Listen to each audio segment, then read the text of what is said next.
Happy Valentine's Day, Sherry. Show everyone your heart. Sit up a little. Trying. There's the top of your heart. Yeah, the top of my heart. Yeah. Well, it's cute. Yeah, thanks. Yeah. Welcome to the Intoxicated Vodcast. Season. When you have a sweater like this, you got to wear it multiple times in the month of February. I didn't say you'd worn it multiple times. I'm just saying you've got to. She's had it on every day for a week. It looks nice. Welcome to the Intoxicated Vodcast video series, Do You Belong in Echoes of Recovery? This is video number 4. We're calling this one Find Your Tribe. You might be thinking, gosh, how self-serving are these two?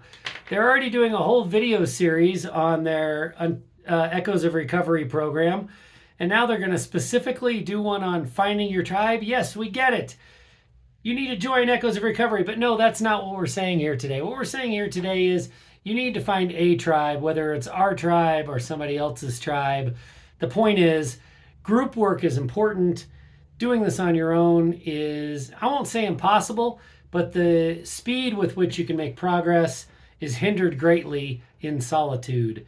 If you've got people to work on it with, even if it's just one other person, it makes all the difference in the world. So while the video series overall is, hey, is our program a good fit for you or not? This specific video, the point we want to drive home, is not that our program is the best, but that you need to find some people out there to do some group work with. Sherry, was that a shock to you when you were in individual therapy and you and I were talking a lot? What was your first exposure to recovery with somebody else, healing with somebody else? And what'd you think? Well, after I found out that there were a few people that I knew that were experiencing the same thing, and one of them is a really dear friend of mine. After you had your coming out letter, contacted me, and I never did it in a group, and I never felt like I had to really overshare to get my message across to that person or to another person who I knew was kind of going through similar things. So I feel like it was nice to have somebody that understood without me, like I said, having to over explain or over justify or over analyze, or, when I was feeling really doubtful about myself, to bounce ideas off of, and, and just remind me that I'm doing the best I can in these situations. And I really felt like that was something that I could offer a friend of mine. I wouldn't say like I'm offering advice, but a friend of mine, when she said that, because you had already been 1 year sober by the time she found out. So it was nice to offer that kind of same support. Because when you say offer to her, you offered to her that you related, that you understood, that you'd been through something similar. Yeah. And that, there isn't, it's hard to find, like when you find support, when you look to your family, for instance, for support, they're like on your side. Yeah. They're going to take sides because one of you is their person and the other one is married in. Right. And I mean, most of the time they're like, just divorce them, just, end the marriage, just move on.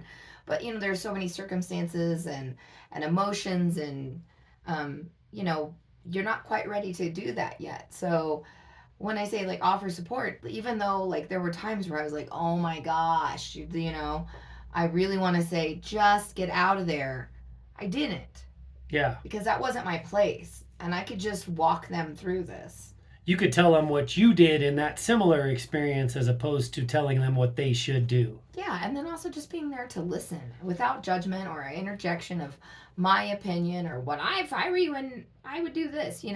That's not what they want, what people want to hear. When we started our Echoes of Recovery group, were you surprised as people joined us how similar the stories were? Did it take you aback at all to realize, oh my God, there's like literally millions of people out there that have the same experience? Yeah. When we first started meeting people that were joining, like just some of the way they were describing what they were feeling, maybe not incidences perhaps were always the same, but also that trajectory of the way the relationship started and how there was always alcohol and then how it ramped up, and isn't it interesting to see how many people think the industry they're in or the part of the world they're in, this is a heavy drinking industry, or gosh, everyone in my town drinks heavily. You know, it's different than you.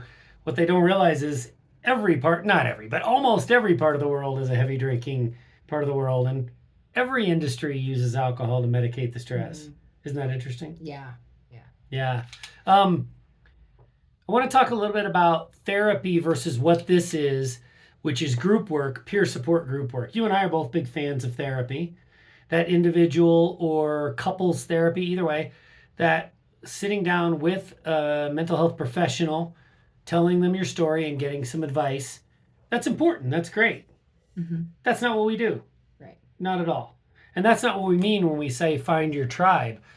We're talking about group work. In our case, we're talking about peer support group work where you are with other people with similar lived experiences. And rather than getting out of a book, researched advice on what new move you need to make, what you're going to get is a bunch of people who have real life experience. Some of it went well, some of it went poorly, and they're going to share their experiences, and you can develop your own action plan based on the experiences of others and how you think that'll fit with your situation. It's really great. Yeah.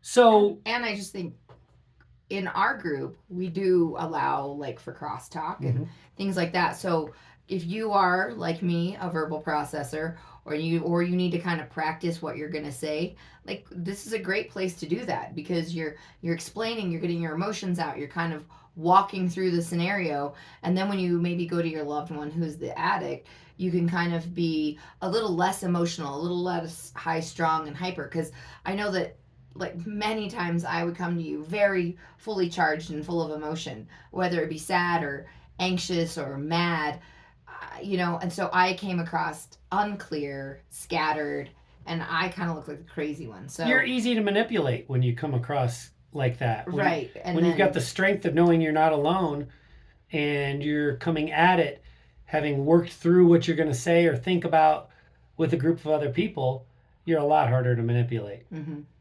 Yeah. Good point. Why don't you explain, crosstalk is an Al-Anon word. Why don't you explain for folks that don't have Al-Anon experience what crosstalk is and why we allow it? Well, in our group, when we have our discussions, which is every other week, we have a discussion, and then we throw out a topic, and people can kind of chime in on their experience, and then people can ask questions, or people can interject, or they can. And when I mean ask questions, they can ask questions like, "Oh my gosh, how did it happen?" Those sort of basic questions.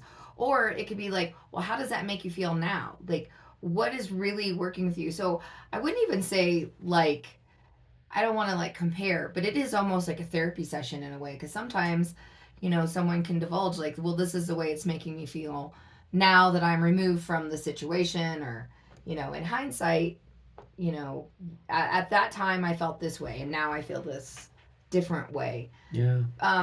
So crosstalk is just making sure that when you say something, it's just not landing on, because I know when I give out details or I'm vulnerable and I'm sharing something that's from my heart and that's heavy on my heart, I don't want to just have it out there into the universe and launched into this empty world.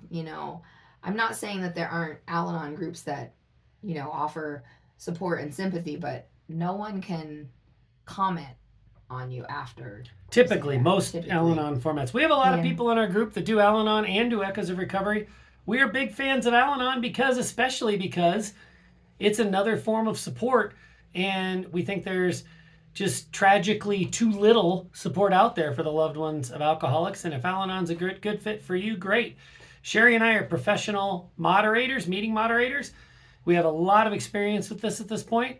And so we do allow for crosstalk. We allow people to communicate with each other because, we've got skills and experience in keeping the meeting on track, even when people bounce ideas off each other. The bottom line is, find your tribe. You can do this alone, but that's a lonely way to go through it. And the more you open yourself up to the experiences of others and to sharing your experiences, getting that sense of belonging that is so important. It's not just you sitting there and learning from others. You're also the teacher immediately when you find a peer support group environment because your experiences are valuable. Yeah, you might not have it all figured out, but you've been through some stuff and people can learn from you just like you learn from them. Authenticity truly will set you free, and we just strongly encourage you to find your tribe.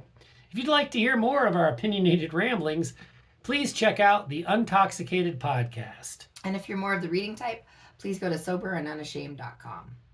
If you're picking up what we're laying down, please check out either shoutsobriety.org or echoesofrecovery.org. We get what you're going through. You've got this, and we've got you.